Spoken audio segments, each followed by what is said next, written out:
Bonjour à tous, c'est Météo 59, bienvenue pour ce point tropical. Alors, en ce vendredi 30 janvier 2026, on se retrouve pour parler de la tempête tropicale Ficha. Ça y est, c'est officiel, elle a un nom. Elle est à l'heure actuelle en train de se renforcer à 989 hectopascales avec le cœur minimal, hein, donc à l'heure actuelle, avec des rafales à son nord-est et à son nord-ouest, avec des rafales à plus de 70 nœuds.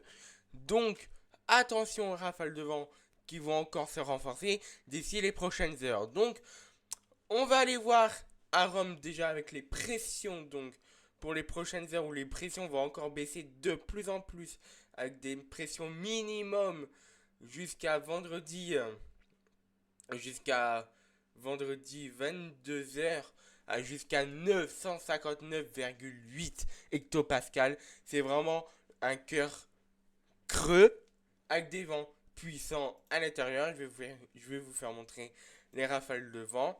Si ça veut bien s'afficher, bien évidemment. On peut voir qu'à l'heure actuelle, les rafales sont en cours de renforcement, mais c'est que le début. Regardez, au fil de la journée, le vent va continuer à se renforcer jusqu'à atteindre les 200 à 220 km/h, voire 230 localement à son flanc de nord-est et de nord-ouest.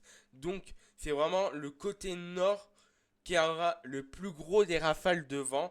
Donc ça veut dire, en toute logique, que c'est vraiment son partie nord qui vont se prendre le plus gros. Bah c'est voilà, c'est ce que confirme cette carte, hein, de à Rome, hein, avec des rafales à 220, 240 km/h localement qui vont atteindre le Madagascar, hein, donc Madagascar en menace de tempête tropicale, voire de cyclone de catégorie 1. Je ne sais pas comment ça va être d'ici les prochaines heures. En tous les cas, le nom est c'est Ficha. Donc Ficha va toucher le Madagascar. Une vigilance est émise là-bas à l'heure actuelle parce que il n'y aura pas que du vent, il y aura aussi des précipitations en abondance pendant plusieurs heures, voire plusieurs jours. Déjà les orages pour le sud du pays, plus la perturbation, plus du coup la tempête tropicale Fitia, plus le cœur du coup qui va ramener encore plus de précipitations, hein. Le contour de l'œil, hein, justement, qui va ramener énormément de précipitations aussi, hein. On va voir les cumuls de précipitations.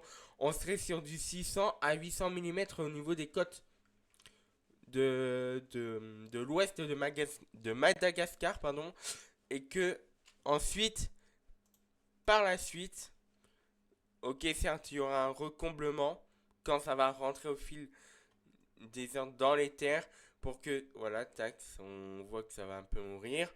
Et on voit que ça veut reprendre par la suite, mais que ce n'est pas sûr car il y aura un cisaillement parfois important. Donc, pour du coup Fitia, la trajectoire, celui-ci. Donc on peut voir que le cœur passerait par de l'ouest à l'est du pays, du coup du Madagascar, et avec des par la suite redescendre vers le sud, sud-est plutôt, avec aussi l'île de la Réunion qui serait plutôt concernée par de très fortes précipitations si ça arrive. Pour l'instant, là on est en train de voir si le cisaillement ne serait pas important et que justement il y aura moins de précipitations que ce qui est prévu parce que par la suite quand ça va arriver dans ces eaux ici, du coup dans les zones sud, dans l'océan Indien, ben il y aura un cisaillement qui va se mettre en place, donc ça va fortement perturber la tempête tropicale Fitia. Donc ce qu'il faut résumer, c'est des fortes précipitations. On va le voir ça tout de suite. Voilà, forte cumul de précipitations. Forte rafale de vent jusqu'à 220-240 km/h. Avec aussi du coup des sommets nuageux plus que jamais très hauts, hein, avec des moins 78 voire moins encore. Donc c'est vraiment une situation à surveiller. En tous les cas, voilà la trajectoire prévue par la suite, hein. On peut voir déjà ici un creusement, hein. Bon, plus fort que prévu du coup, hein. Donc vous méfiez pas avec un 995. Actuellement, nous sommes à 989. Mais par la suite, on serait... Voilà, donc on serait plutôt sur un petit accord entre... Que ça passerait vers l'ouest de l'île de la Réunion. Mais concrètement, du coup, ce serait les pluies qui seront très importants et les vents un peu moins importants. Donc ça, je vais en surveiller pour la suite. Merci d'avoir suivi cette vidéo. On se retrouve bientôt pour un nouveau point tropical. Bye tout le monde.